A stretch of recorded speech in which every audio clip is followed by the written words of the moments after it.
Good times, man. Good times in South Africa. We're back. I've been gone for 2 years. What the hell have you people done with the place? What on earth have you done with the place? Shit is upside down. Julius is skinny, people. Don't laugh. What happened to my juju? What happened to my juju? I felt like a mom seeing her child skinny. Oh, Julius, and then? What happened? Did they take your land and your stomach? Oh no, my baby. Guys, what happened to Julius Malema? When I saw him, I honestly didn't know who it was. I saw this young, slender guy, thin face, but the same voice. We are going. Now the voice doesn't match the face anymore. It's almost like he's a ventriloquist of himself. We are going to fight, keep fighting. He's super skinny now, man. Like I'm waiting for him to be on the cover of Men's Health magazine, telling us how he lost the weight. Julius posing with a six-pack. They have one of those sexual headlines, how to EFF your lady right. 10 steps to get a body like Juju. There he is selling DVDs, making money, struggle aerobics. You can be just like me. I don't even think Julius knew that this was going to be his life. I mean, you know, starting in the ANC is a position that is powerful. You're at the top, you know, at the top of the food chain. As soon as you switch to an opposition party, you have to fight. You spend all of your time fighting. Julius wasn't ready for that. He didn't even realize how riled up his supporters were. Every day he was there. The EFF is going to fight. Are you ready? We're ready. What do you want to do? We want to march. Yes. Where are we marching to? To Pretoria. Whoa, whoa, whoa, whoa, whoa. Why don't we get a Uber, guys? Yeah, yeah, yeah, yeah, yeah. Pretoria. Yeah, yeah, yeah, yeah. What a stressful life. Poor Julius, man. From tender to slender.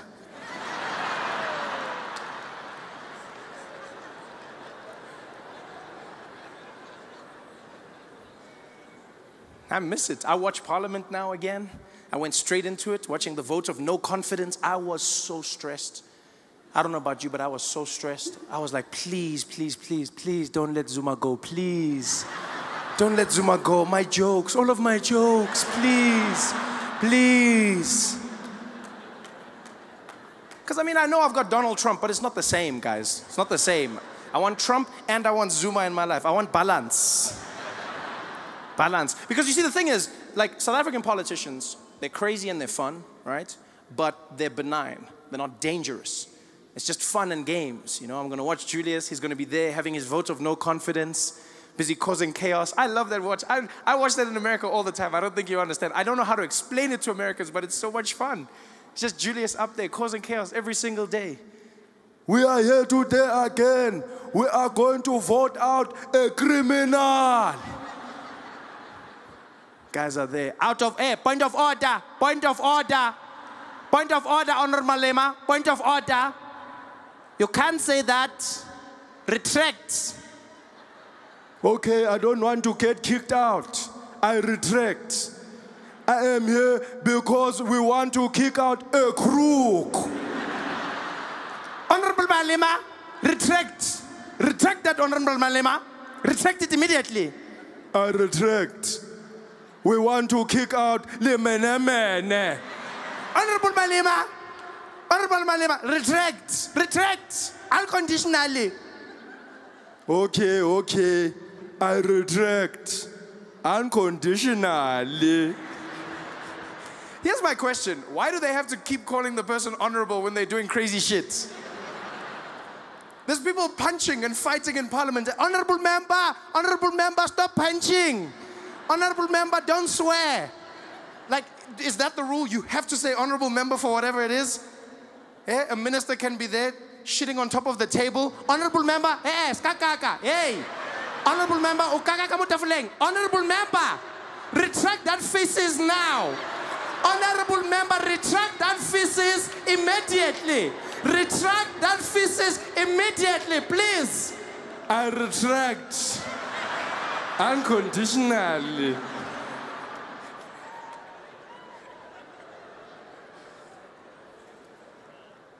I miss it so much. I enjoy it so much. You know? I mean, there's people who ask me all the time, they're like, Trevor, but Donald Trump, I mean, yeah, nah, are you serious? He's crazy like the way you are telling us. You know, people say that to me all the time. And by the way, can I just say, I appreciate every single one of you that watches The Daily Show in South Africa. I appreciate that. You're one of the biggest parts of my success. People didn't believe it. People didn't expect it. They didn't even know. They were shocked. South Africa is the #1 largest market of Daily Show viewers outside of the United States. Americans didn't know what hit them. They were like, Trevor, I don't know if this is real, but we got, apparently there are like millions of people watching in South, does that look right to you? It's like, what does that mean? No, I mean, like, I didn't know, like, do people have that many TVs? Is that like a,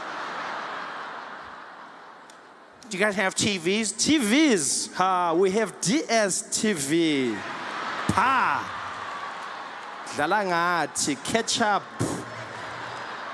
Full bouquets. Yeah.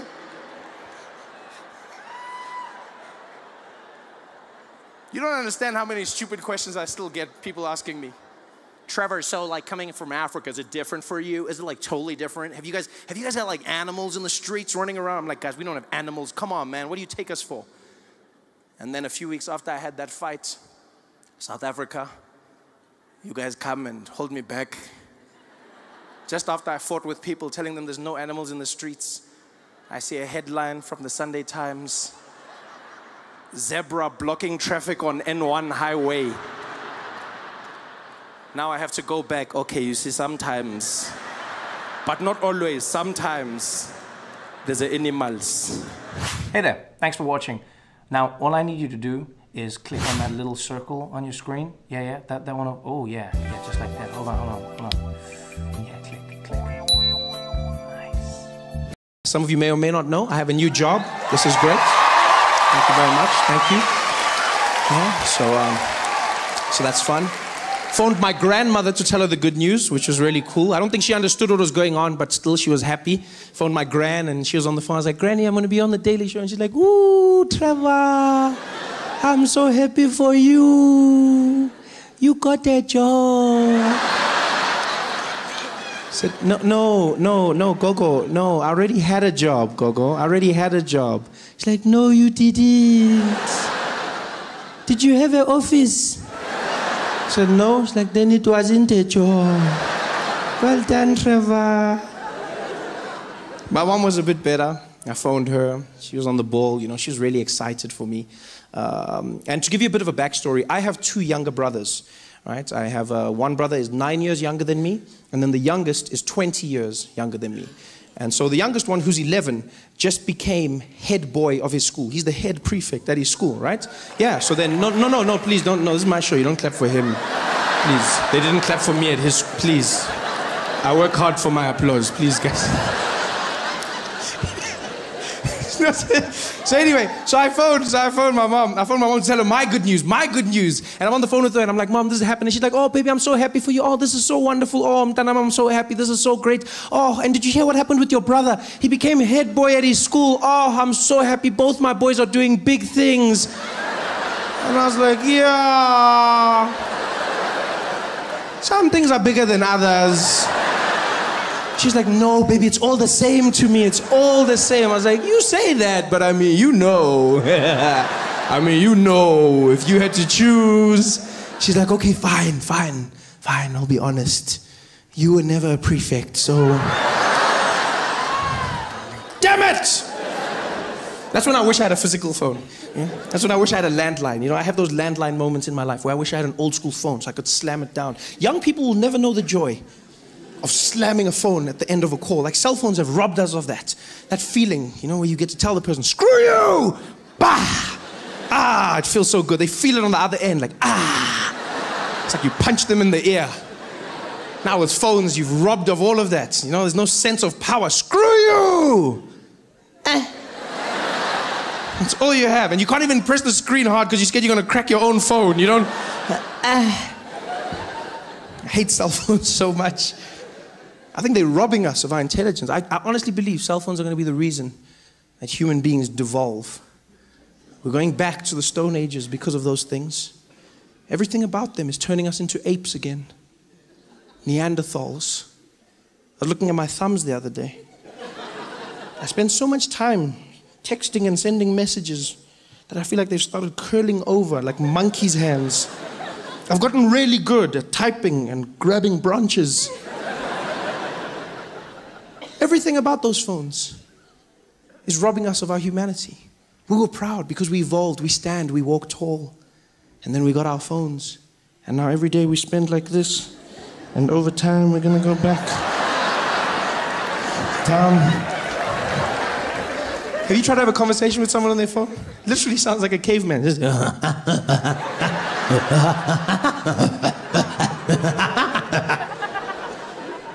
we've lost it. We don't know how to communicate anymore. Now we use those emojis for everything.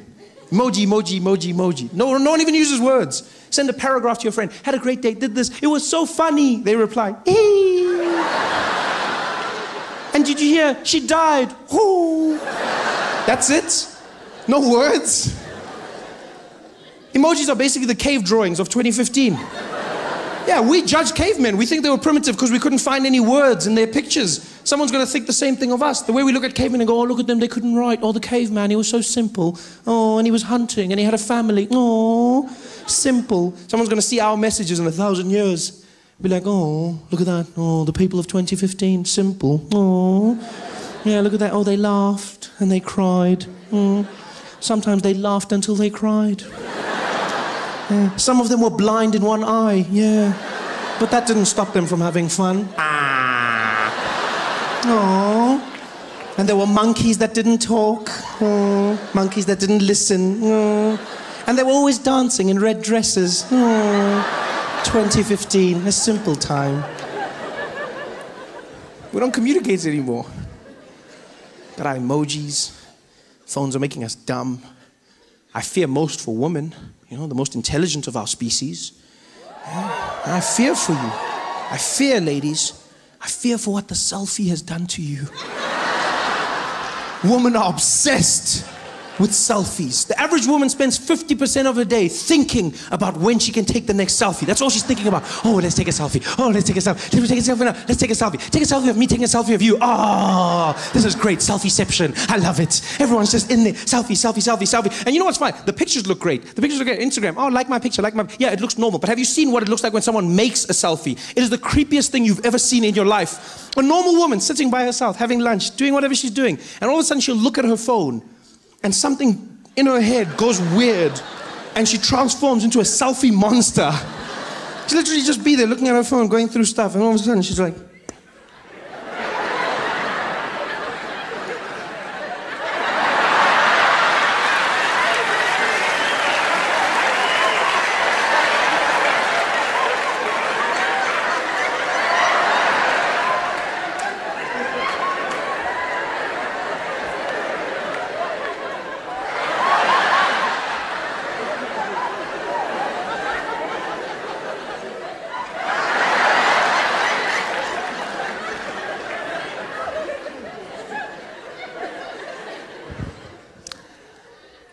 Just randomly took a picture.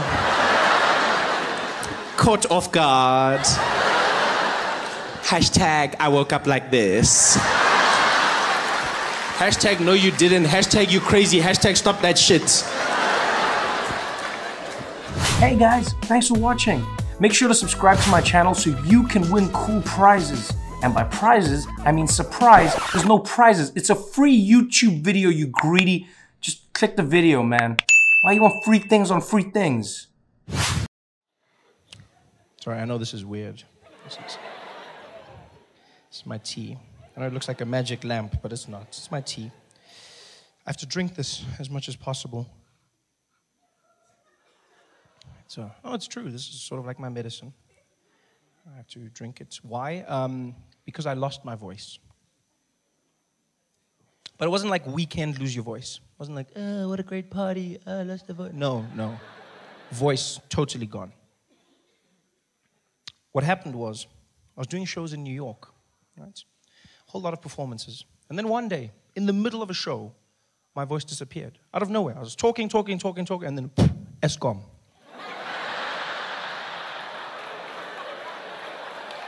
Now, at first I thought, okay, it's just a small thing. It's a small thing. It'll go away. But it didn't. It got worse every day. Every day, my voice got worse and worse. Finally, I ended in New York. Was coming back to South Africa through London. So while I was in London, I met a doctor there. Horrible doctor. Because his advice was, maybe you should just keep quiet, Trevor. Yeah? Maybe you should keep quiet. Keep quiet for a few days. And thereafter, what you should do is speak in a confidential voice. Yes? Speak in a confidential voice. That's what he told me to do, speak in a confidential voice. A confidential voice is basically you speaking very softly, very hum. So basically everywhere you go, you talk like this. You know what I mean? This is what you've got to do. Basically like white people in the office, you just got to find the guys. You're not gonna, what's that? No, nothing, we good. Yeah, see you guys at the bra. Don't want those guys there. That's a confidential voice. Now the problem with a confidential voice is that you have to lean in when you speak to people, right? And then two things happen. One, I don't know why, but if you speak softly or if you whisper, people will whisper back to you. I don't know why this happens. I went into a shop. I was trying to buy a computer. This guy comes and says, hey, sir, how you doing? You good, man? Are you good? It's like, yes, I just need to buy some computers, please. You looking at some of those laptops over there? I said, yeah, just some of the MacBooks. Said, yeah, well, over here we got a great range of computers. And what are you doing? Why are you whispering? I'm not whispering. I don't know what you mean. You whispering, why? It's like I'm injured and now you're limping. What the hell is going on here? The second weird thing that happened was, because I was speaking like this, some people thought I was trying to have sex with them. Yeah, it was weird for me at first, and then I realized this actually was happening. The worst incident was when I was visiting friends of mine in Ennerdale, right? And I went to the Chicken Licken with my boys. We're hanging out. It's a normal day. We're just getting food, you know. We walk up to the counter, the woman's there. She's like, welcome to Chicken Licken, sir. Can I take your order, please? I said, hi. I would like 4 pieces of chicken, please. She's like,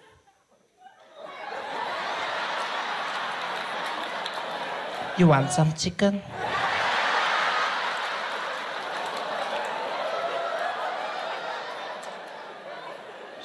I'm gonna give you the breasts and the thighs.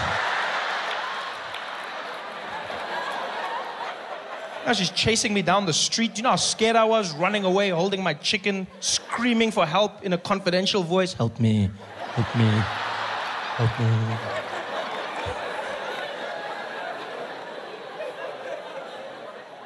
So this clearly didn't help. I come back to South Africa and I meet a doctor here, a voice doctor, who happens to be one of the best in the world. And he does an exam on my voice, finds exactly what I have, hemorrhagic polyp, and he says we have to go in for surgery, which stresses me out. I go, what? We've got to go in for the surgery? He says, yeah, Trevor, that's not helping. Just stop doing that. So what do you mean? The doctor says, I don't want to have sex with you, so please stop doing that. We're going in for surgery. Surgery. You know, surgery? How scared I was now? Surgery. Was stress. The worst thing about the surgery was the process around the surgery. I wasn't allowed to speak for the week before the surgery. And then after surgery, completely silent for 1 month. Right? Yeah, 1 month. No speaking, no whispering, no humming, no coughing or even sneezing. Nothing. You make no sound, otherwise you'll damage the voice after surgery. Yeah. Which seems easy for the first few days, because you think it's fun. You're like, oh, I'll just keep quiet. I'll just be a mime.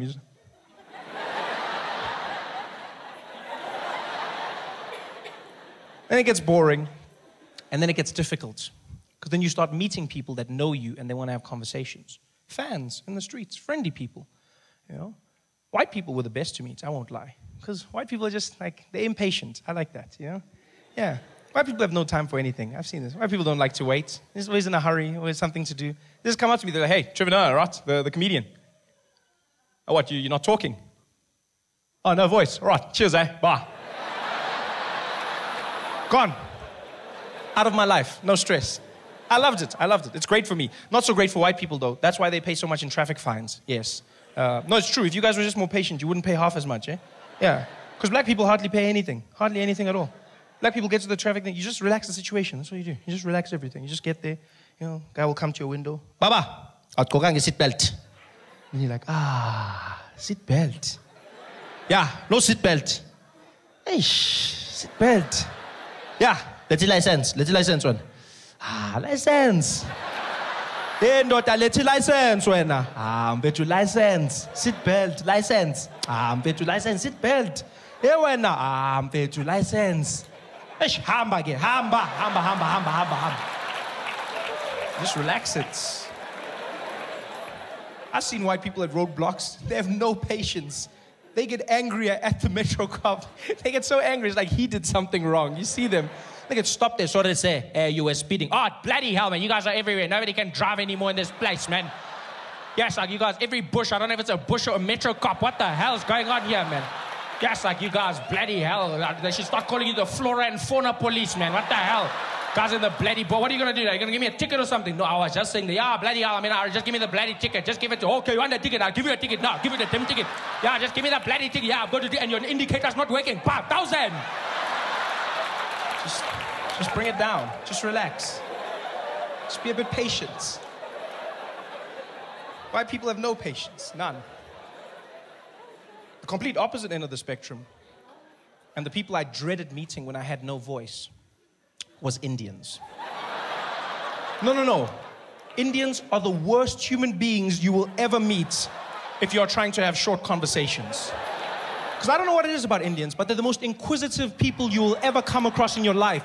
Question after question after question after... It's just like a thing in their culture. They've just got to ask questions. Questions.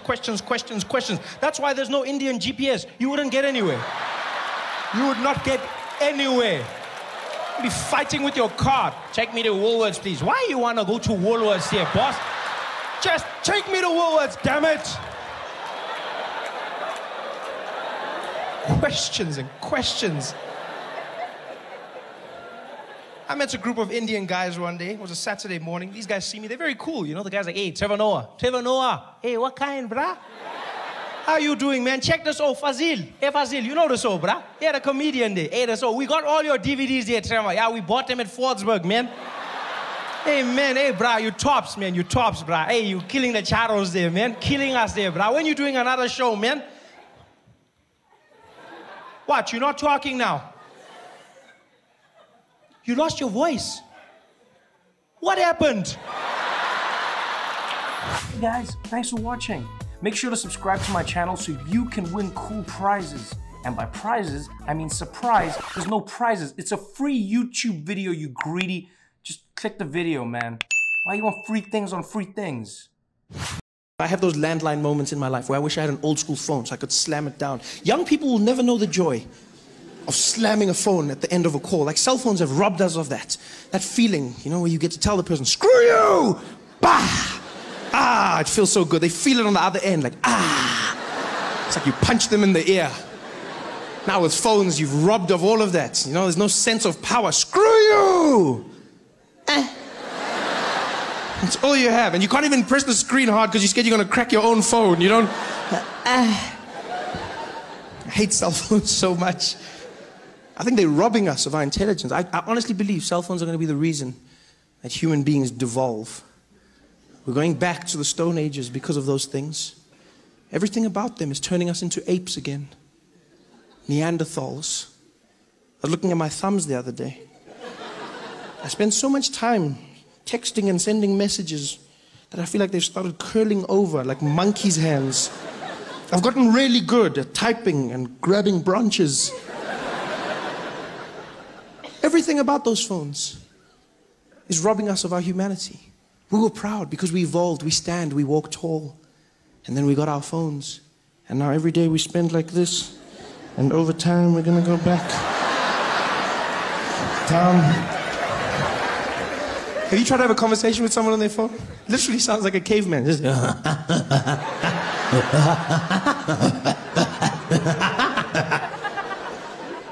we've lost it. We don't know how to communicate anymore. Now we use those emojis for everything. Emoji. No one even uses words. Send a paragraph to your friend. Had a great day, did this. It was so funny. They reply. And did you hear? She died. Whoo. That's it. No words. Emojis are basically the cave drawings of 2015. Yeah, we judge cavemen. We think they were primitive because we couldn't find any words in their pictures. someone's going to think the same thing of us. The way we look at cavemen and go, oh, look at them, they couldn't write. Oh, the caveman, he was so simple. Oh, and he was hunting, and he had a family. Oh, simple. Someone's going to see our messages in 1,000 years. Be like, oh, look at that. Oh, the people of 2015, simple. Oh, yeah, look at that. Oh, they laughed, and they cried. Oh. Sometimes they laughed until they cried. Yeah. Some of them were blind in one eye, yeah. But that didn't stop them from having fun. Oh. And there were monkeys that didn't talk. Oh. Monkeys that didn't listen. Oh.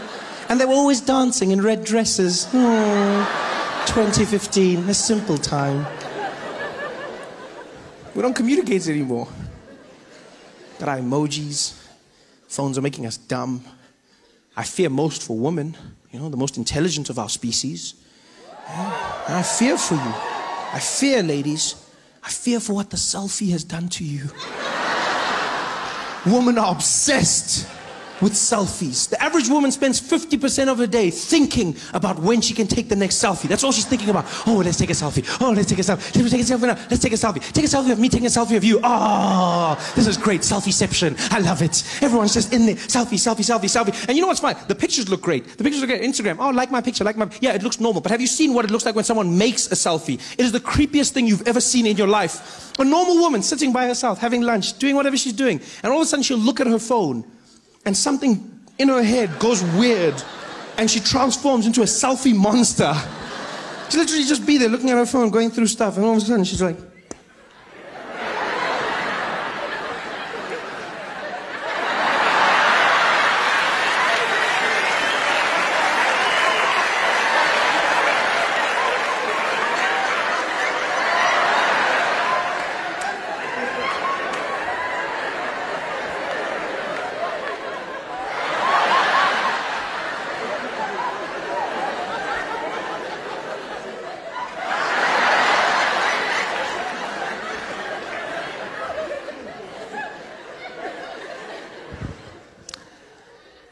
Just randomly took a picture. Caught off guard. Hashtag I woke up like this. Hashtag no you didn't. Hashtag you crazy. Hashtag stop that shit. I turn on the TV and then I see Walter Scott, a 50-something-year-old man running away from a policeman, getting shot in the back, running away from the policeman. And again, the media, for some strange reason, just seems to forget what the main purpose of the discussion is. Because on day one, they go, unarmed man, shot in the back. Day two, they're like, who was Walter Scott? Let's find out about him. Apparently, he had a charge of assault against him in 1987. So he gets shot for it? How hard did he punch the guy that he gets shot for it in 2015? Well, did he punch the guy into the future and then he came back to get him? Is that what happened? I mean, it was the 80s. Everyone punched somebody in the 80s. I don't understand why this is a big deal. They were saying the craziest things. They were like, Walter Scott, I mean, everybody's talking about the police officer. Let's talk about him. Why did he run? Why did he run? Because he didn't want to go to jail. Are we really going to live in a world where police no longer want to chase criminals? Is that what we're saying? Is that what we're saying? Police no longer want to chase criminals? That's the whole point of the game, isn't it? We played it as kids, cops and robbers, yeah? You've seen the movies, that's what makes it fun. Freeze! You can't catch me, copper. And then you run. That's what makes it fun. Now police no longer want to chase criminals. We're going to live in a world where police, can you imagine what that's going to do to the movie industry? It's going to be horrible. Remember, we're going to be watching Bad Boys 5, Martin Lawrence and Will Smith. Freeze! Okay, end of movie, done. This is the worst movie ever. This is the strangest thing. They asked all the weird questions that have nothing to do with a man being shot who is unarmed. And they come out and go, also noted is Walter Scott owed $16,000 in child support. To the cop? No, I mean, like, to the...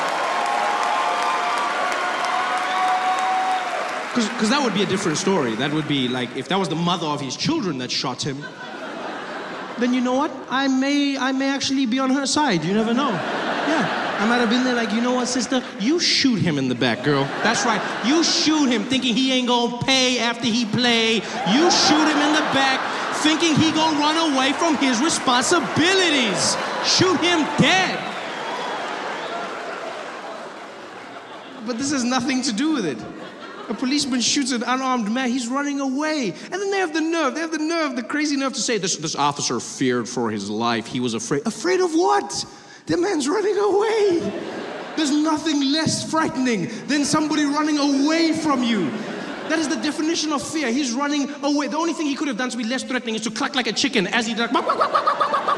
There's nothing less frightening than a man running away from you. Like, what are you afraid of? You can't say he was running away. I was afraid. Afraid of what? He's running away from you. That makes no sense. You're seeing him from behind. No one's threatening from behind. They're running away. There's no one who's frightened. Like maybe Kim Kardashian, but nobody else he's running away from you. You shoot him in the back. And I was like, yeah, I was afraid. Afraid of what? What, do you have abandonment issues? Why would you shoot a man? My dad left when I was 5. Makes no sense. So I don't know how not to die. And here I am in my car on the side of the road in a random street in Los Angeles. And the whole time I'm just like, I don't want to die. I don't want to die. I don't want to die. And the policeman, he gets out of his car and he starts walking towards me. And his hand is by his side and it's doing this. And I've watched Westerns. I know what this means. This is never good. This never turns into friendship.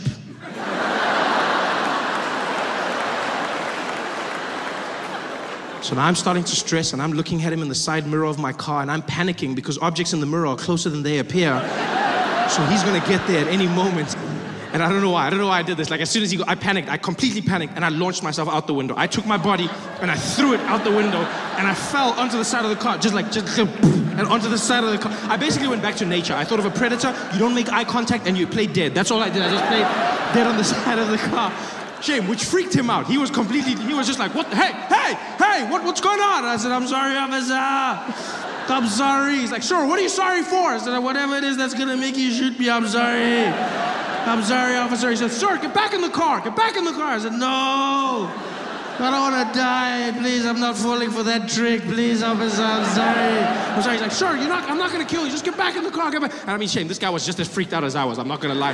Because I mean, when I put myself in his shoes, what does he do? Imagine that you're standing on the side of a guy jumps out of his own car. What does he can't even call for backup. What does he say? 10-4, I need backup. And what do you need? I got a black guy killed himself.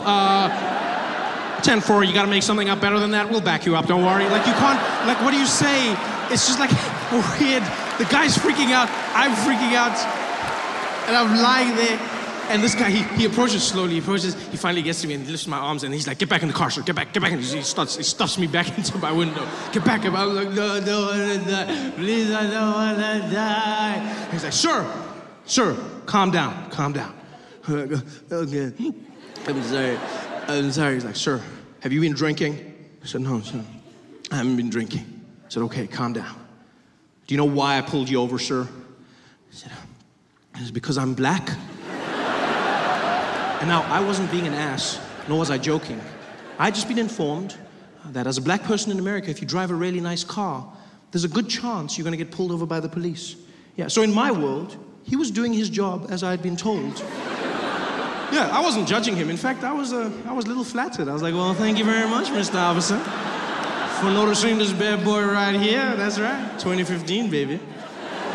I was really excited. He was more freaked out though, because I said to him, I said, it's because I'm black.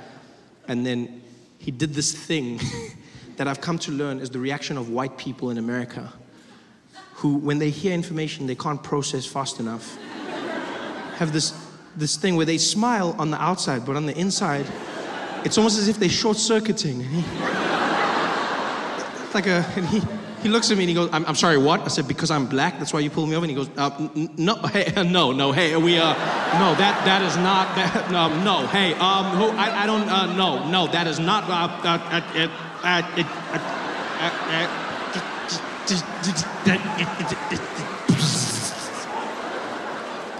I felt so bad for him. Yeah. I think we both learned a lot that day, the two of us. Grew from that experience. I was speeding, that's why he pulled me over. But he let me go. Fear. Hey there. Thanks for watching. Now, all I need you to do is click on that little circle on your screen. Yeah, that one. Oh, yeah, just like that. Hold on. Yeah, click. Nice. White people love being flabbergasted. Come on. You know exactly what I'm talking about. You ever seen when a white person's having like a bad day, something's gone wrong, and they always do that thing with their face, they just get flabbergasted, it's like, oh.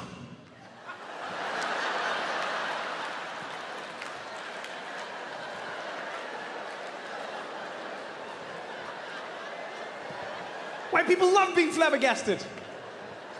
You'll see it in supermarkets all the time. There's like a long line, right? Like only one cashier is open. Everyone's standing there patiently. There'll always be one white person who pops out like, why don't they open the other? Are you serious? Why don't they? Are you? The only thing white people love more than being flabbergasted is finding another white person to flabbergast with. Have you seen that? Yo, whenever that happens, magic. It is absolute magic. A white person will be flabbergasting. They'll make eye contact with another white person, and then they'll flabbergast together. It's like they Voltron their flabbergasting into a super flabbergast. You see them look over and just be like, oh, are you seeing it?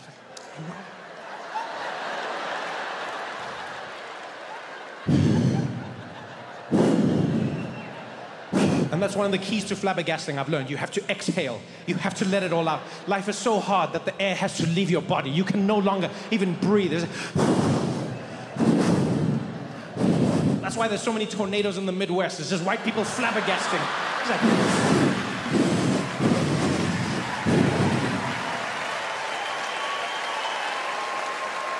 We don't celebrate our heroes enough in this country. So many of our heroes, we chastise them. We bring them down. It's jealousy, it's hatred. Umona.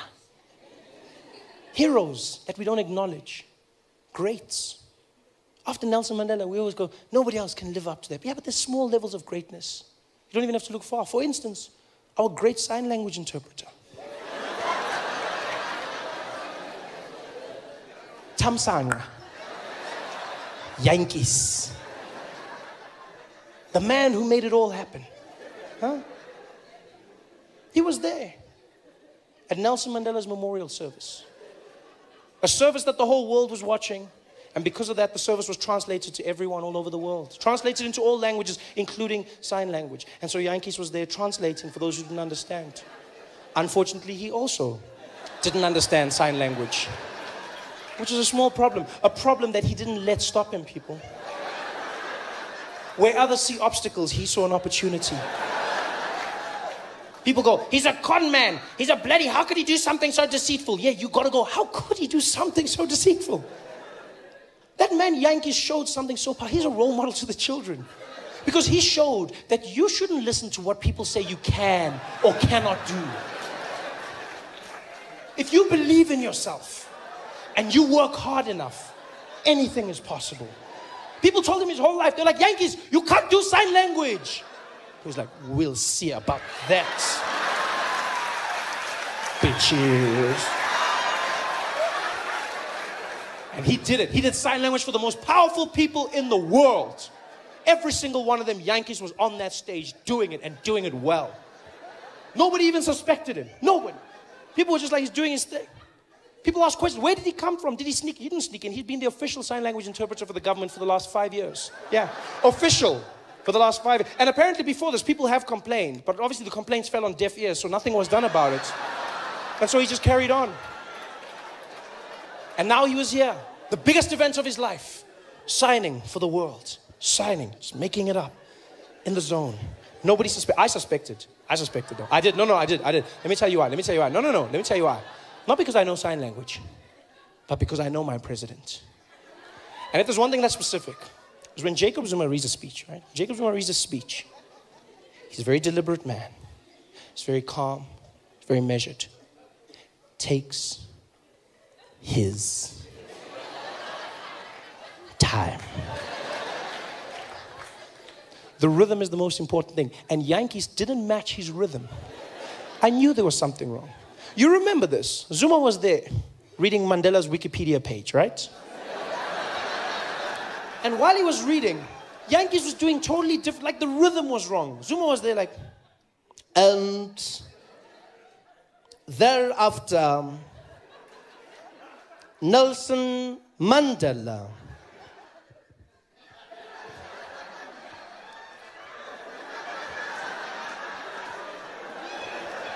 went to Robben Island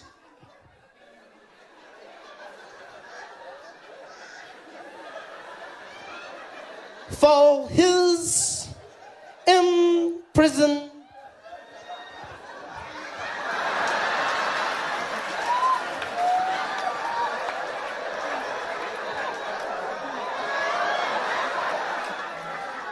Term and to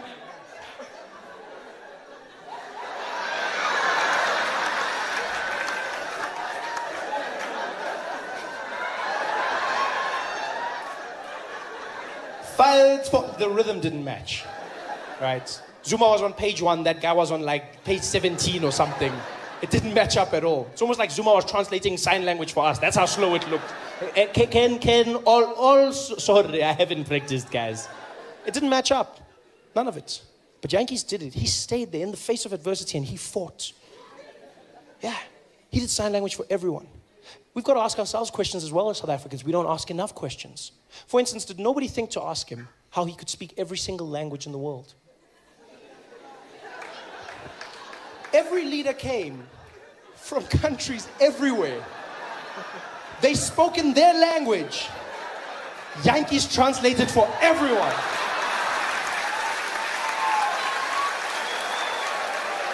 Did nobody stop to ask? Even for a second, the president of Brazil is standing up there. Nelson Mandela está bem. Nós temos de você, de casa, de gosto muito, pela que estava pesado. Nós do Yankees was there.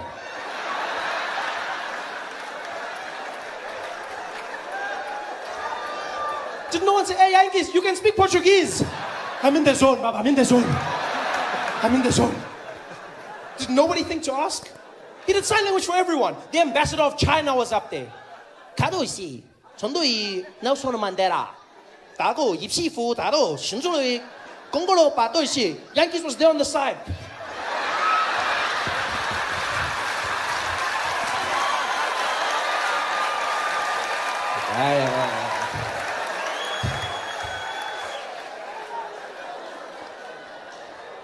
He just made it up.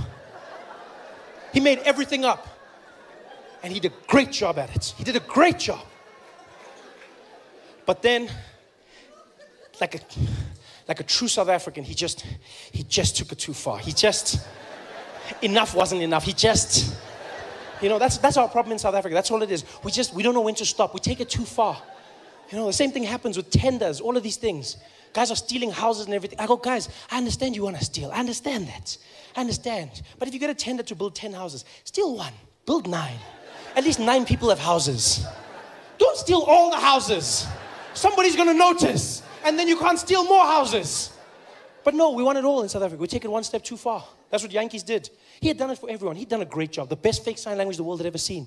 He had gotten away with it too, until Barack Obama came up to speak. This was a speech that was going to be performed by the most powerful man in the free world. 90 million people watching that speech. This, my friends, is the point where you pack up your little bag of tricks and you call it a day. Not Yankees. If I was Yankees, that's where I would have called it quits. I say, hey, Yankees, next one. Who is it? Barack Obama. The whole world is watching this one. I know. Sorry, guys. Sorry. Sorry. Hey, my fingers are crimping. I've lost my voice. Sorry. Oh, no, not Yankees. They're like, Barack. He's like, I'm there. And he was. Doing sign language for Barack Obama. And they found out that while he was doing the sign language, he kept on using the same signs over and over again, right? The few real signs that he actually knew. And apparently all he knew was four things that he kept on doing repeatedly. And those things, they asked afterwards, real sign language interpreters, they found that he was doing this, right? which means greetings. Yeah?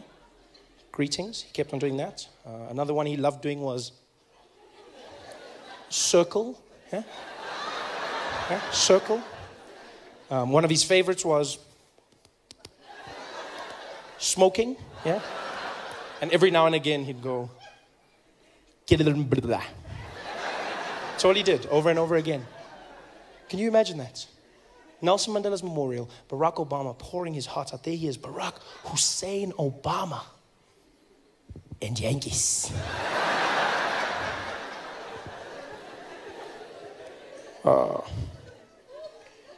As Americans, Nelson Mandela's a man that showed that through peace, you could free not only the prisoner, but also the guard. Nelson Mandela's a man, he's beyond a man. He's a legacy. A legacy I could never aspire to be, but we can all look towards. And for me, Nelson Mandela showed that sometimes in life, you got to go the hard way. You got to say the things that matter. And always remember to do what counts. I could never be Nelson Mandela. Can you imagine how horrible it must have been for every single deaf person watching that speech? Imagine what it must have been like as a deaf person watching that at home, sitting there. That must have been the craziest thing they've ever seen in their lives. Deaf people just watching going, hello? Hello? What? Why is he talking about smoking? Why is he talking about smoking? Talk about Nelson Mandela. I'm talking about, talk about Nelson Mandela. Why is he talking about, what? Hello? Why did he? This is the worst speech ever. There's something wrong with this guy. Barack has a smoking problem. What the hell? Talk about Mandela. This guy, what's wrong with him? This is the worst speech. I can't listen anymore. This is horrible.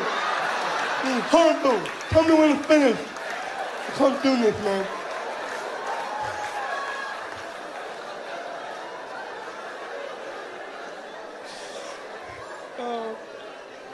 That speech must have been ridiculous. By the way, that's only the second time I've ever told a joke about deaf people, ever. Only the second time. Told one joke when I was starting out in comedy and then I stopped because I believed you shouldn't make jokes about disabled people. It's the wrong thing to do. It's wrong, you know. And I never did it again until one day my life changed. I got asked to do a show in Sun City. I was asked to do a show.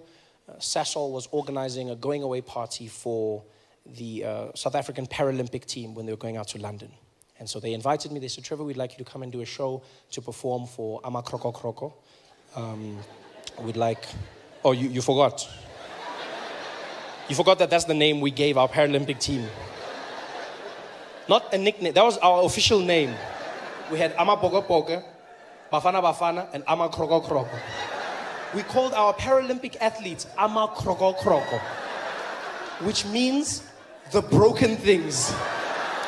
A bunch of crocs. That is the worst thing you can call a disabled person ever. Ama Kroko Kroko. That is what we call. You got Ama Kroko. That's probably what Reva said to Oscar that night. That's the only thing I can think of. Don't you call Ama Kroko Kroko? Ah! Ama. So anyway, I was doing a show for Ama Kroko Kroko, right? And because I'm there, I did no jokes about disabled people or anything that could be seen as offensive. I did nothing like that. And after the show, I was meeting some of the guys. Everything went well. And one of the athletes came up to me, and I'll never forget this till the day I die. He came up to me, and he was partially deaf. And he introduced himself, and he was a fan, a great fan. And he was like, hey, Trevor, hey, man, how are you? I said, hey, how you doing, buddy? How are you? Good to meet you. Good. He said, yeah, man, great to meet you. Great to meet you. I'm a big fan. I said, oh, thank you. Thank you very much. Thank you. Thank you. I said, yeah, dude, like, I love your stuff. You know what? You should have subtitles because, you know, sometimes I don't get it because I'm partially deaf. I was like, oh, I didn't even notice. I didn't, yeah, it's cool. Yeah, I didn't even know. I just thought you had an accent. That's cool, man. That's nice to meet you. He said, yeah, that's cool, man. I didn't have a question if you don't mind. I said, yeah, go ahead. He said, how come you never tell jokes about deaf people? So I'm sorry, what? I don't tell jokes about deaf people. He said, yeah, how come you never tell jokes about deaf people? I said, what do you mean? He said, well, you tell jokes about everyone. Tall people, short people, black, white, everyone. But I've never heard you tell a joke about deaf people. Why?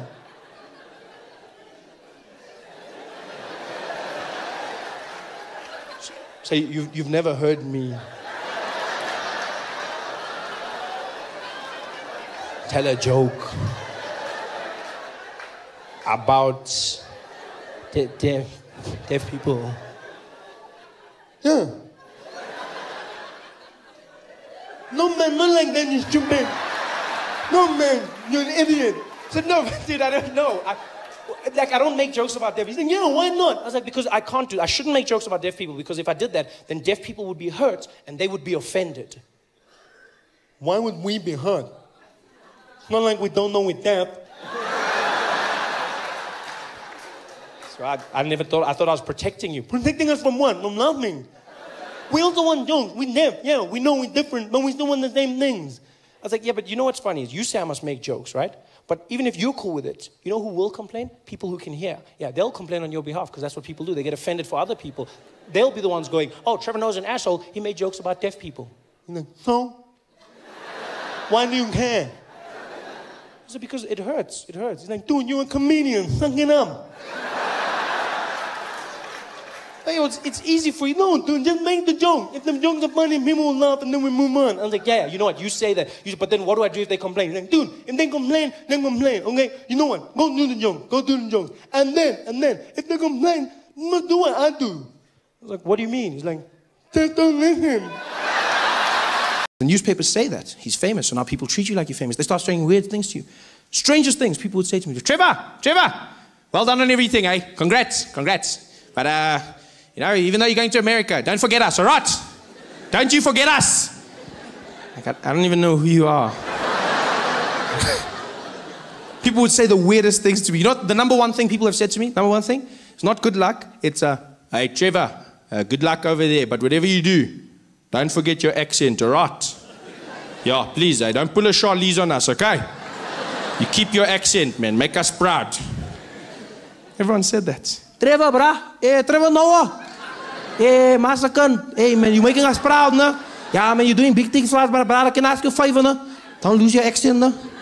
Don't lose your accent. Yeah, when you come back from the States, you mustn't come back talking funny, okay? Please, brother. If you lose your accent, don't come back. You just threaten me? What does that mean, if you lose your accent? How do you lose your accent? People make it sound like you're going to be walking down the street and then just out of the blue, you'll be like, my accent! I lost my accent! What the hell is my... Oh, well, hello? No, that's not my accent! That's my accent! How are you going to lose your accent? I was stressed now. Because I don't want South Africans to think I'm not South African. I don't want them to think I've forgotten something. This is my home. Now I'm stressed coming home. I'm in the plane, flying back to Johannesburg, and the whole time I'm just thinking, don't lose your accent, Trevor. Don't lose your accent. Don't lose your accent. Don't accent. Is that how I say accent? Accent.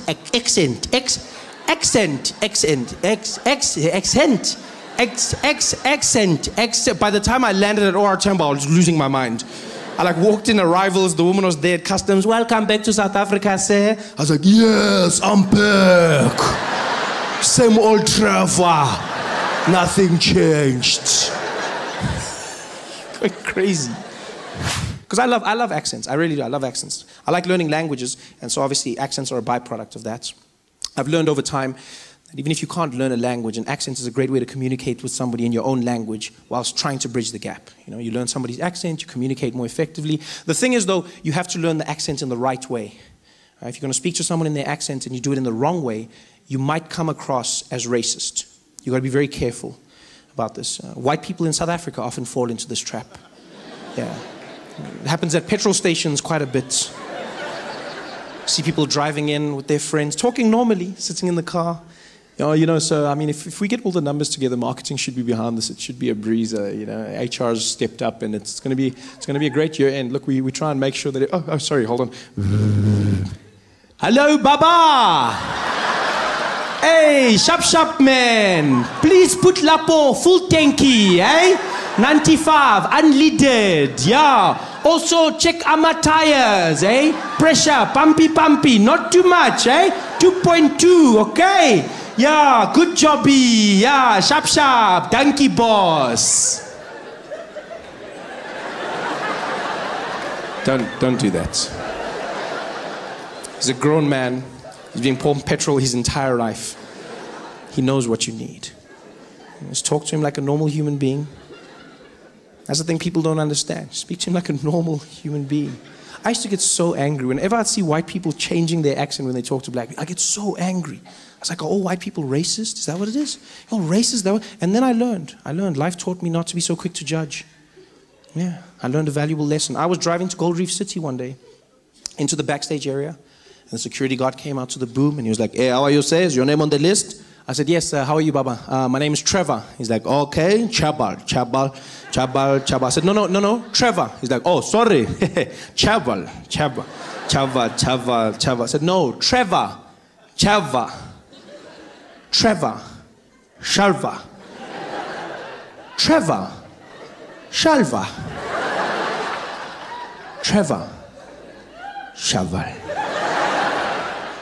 Trevor, Shaval. Trevor, Shaval. Trevor, Shaval. And now my friend who was irritated, he just leans over me and he's like, hey, Papa, get Trevor. He was like, oh, Trevor. Why you don't talk properly? And then I understood. I finally understood what white people have been trying to do. I see, you're trying to communicate more effectively. You're trying to engage somebody, but understand this. When speaking to somebody in an accent, the number one rule to understand is an accent is not a measurement of intelligence, right? An accent is just somebody speaking your language with the rules of theirs. That's all an accent is. So don't speak down to them. Don't patronize them. Speak to them the way you would to yourself. Just try and learn their accent. That's all it is. It's just another accent. Yeah. And I learn them. I spend all my time learning accents. I try. I love it. I learn in restaurants. That's a safe place to start. You know, you learn, you read off the menu, you try and pronounce the words correctly. I was inspired by French restaurants, funny enough. Yeah, whenever I'd go to a French restaurant, I was always fascinated by the fact that people would order food in a French accent. I never understood why. Because they don't do it in any other restaurants. Only in French restaurants do people walk in and then change their accent when they order. They come in talking normally. Yeah, you know, it's a wonderful thing. You're really going to enjoy it. It's so beautiful. Yeah, stunning. You have to have... Oh, the dessert. Oh, good evening. How are you, sir? Yes, I will have a bottle of water for the table, please. And let's start off with... could we get the Sauvignon Blanc, please? Yes, and you know, we definitely, for mains, going to have the filet mignon.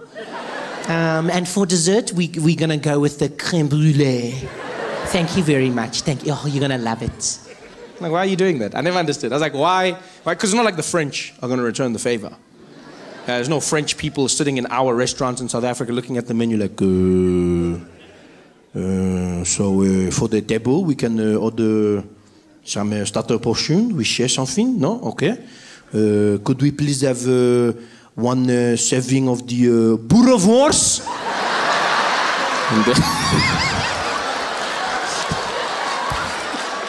That's not gonna happen. Hey guys, thanks for watching. Make sure to subscribe to my channel so you can win cool prizes. And by prizes, I mean surprise. There's no prizes. It's a free YouTube video, you greedy. Just click the video, man. Why you want free things on free things? That's why I love coming home. I get to see the stories from a different angle. I get to enjoy it all. I'm so happy to be back. But everything has flipped on its head. 2 years. You know, guys, going away for 2 years is not a long time. And you come back to South Africa and everything has flipped on its head. I went away for 2 years. I come back and white people are on strike. I thought it was a Leon Schuster sketch. In the streets, white people marching. And immediately you're like, these people have no experience. No experience whatsoever. And white people, I'm not trying to minimize your pain in any way, but I'm just going to say, when watching it on the news, it doesn't have the same gravity of the march of black people and colored people and Indian people in South Africa. Because when people of color in South Africa march, you can see they want service delivery. When white people march, it looks like you're fighting for vitality points.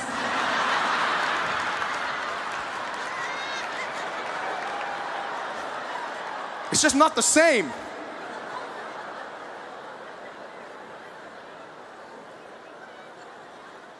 And then I saw white people got offended because they said, we're going to launch a march. Zuma must go. Zuma must fall. We want him gone. And then black people didn't join. And white people like, why don't they join? Why won't they join us? Yo, why won't they join? Because it's racism. Huh? We're marching for this country and they don't want to march with us because it's racism. That's why they don't want to join us. No, guys. Black people are not joining your march. It's not because of racism. It's because of rhythm.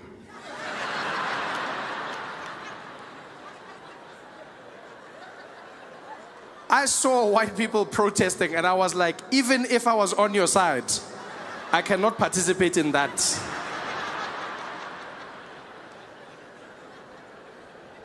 The best white marches South Africa had were 3 old white ladies who had the worst struggle song I've ever heard in my life. Sounded like a lullaby converted into a struggle anthem. Zuma must go. Zuma must go. Zuma must go. Zuma must go. Zuma must go. Zuma must go. Yo, I can't march to that, guys. I don't even know where to begin. You realize a march is all about rhythm, right? 10% of every march is the issue, 90% is the beat. When black people march, you need to encourage others to join. Along the way, you need to pick up stragglers. Just some people who get into the rhythm as you move past. Some guys are just there as you walk past. Host, give up, host, give up, host, da da da da, host, give up, host, give up, host, da da da, host, give up, host, give up, host. Ah, people are joining. People are joining. It's got power. You realize black people are marching from Soweto to Pretoria. You need a march that will move you. Every stride has purpose in it. Host, host, host, host,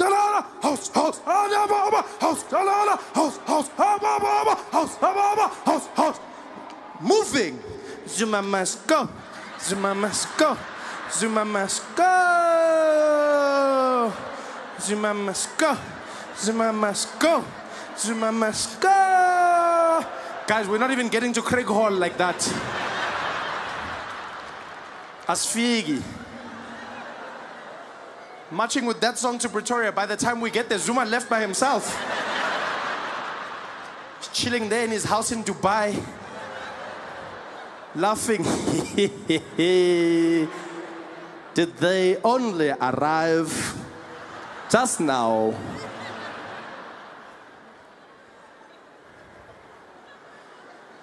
I was watching white people going, but why? Why are you marching? What are you guys doing? Yeah, now you want to do the hard work. Just pay someone like usual. This is when you should be paying. Just get a professional, a specialist.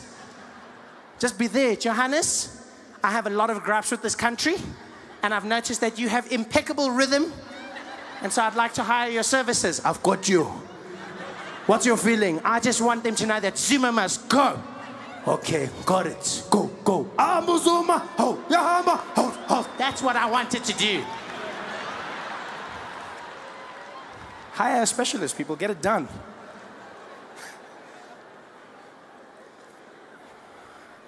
This song will get you nowhere. It's a frustrating time, though, man. The Guptas came and shook South Africa up, turned things upside down, made us question who we are as a people. I've been away for 2 years. I came back, and I'll tell you now, the racial tension is palpable. You can feel it. You can feel it all of a sudden, everyone looking at each other in a different light. You're like, damn, McKinsey did a good job. Because don't get me wrong, South Africa wasn't perfect, but it wasn't like this. You know, 2010 had us in a different feeling. We had a rhythm. We had a plan. And then all of a sudden, it fell apart. Now we're looking at each other with shifty eyes, separated. The Guptas did a good job. People are angry, and I understand why, you know. But sometimes I think people's anger gets out of hand, you know. Like I saw people fighting because the Guptas had a wedding at Sun City. And at that wedding, they only hired white people to serve them. And people were like, they're racist, they're racist. Okay, maybe they're racist. Or maybe the Guptas are doing what every black person dreams of doing when they get enough money.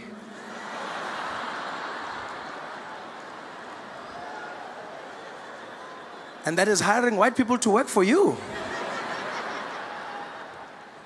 Which black man in this audience can't say he doesn't remember the first time he went to a restaurant and he was sitting there? Some white guy came up to the table. Good afternoon, gentlemen. Can I help you with anything? Oh, yeah, we're just waiting for the waiter. You can send him over. No, gents, my name's Johnny. I'm going to be serving you guys today. Oh, you're the waiter. You're the guy serving us. That's correct, Alex. Oh, wow, look at that. Well, in that case, Johnny, let's start with the specials menu, please. Just rattle it off, rattle it off. All right, guys, we've got a carpaccio on the menu, really fantastic. We've also got a seafood salad that's really impeccable. On the dessert side, the chef is doing something different with the creme brulee. And then our special lionfish of the day is going to be a hake, lightly grilled. Okay, thank you very much. Just give us a moment to chat about it and we'll see. See you in a bit, Johnny. All right, thank you very much, guys. Hey, can you believe it? Yeah? Can you believe it? On my beck and call. Watch this. Johnny. Yeah, what's going on, guys? Nothing. Carry on. This is power.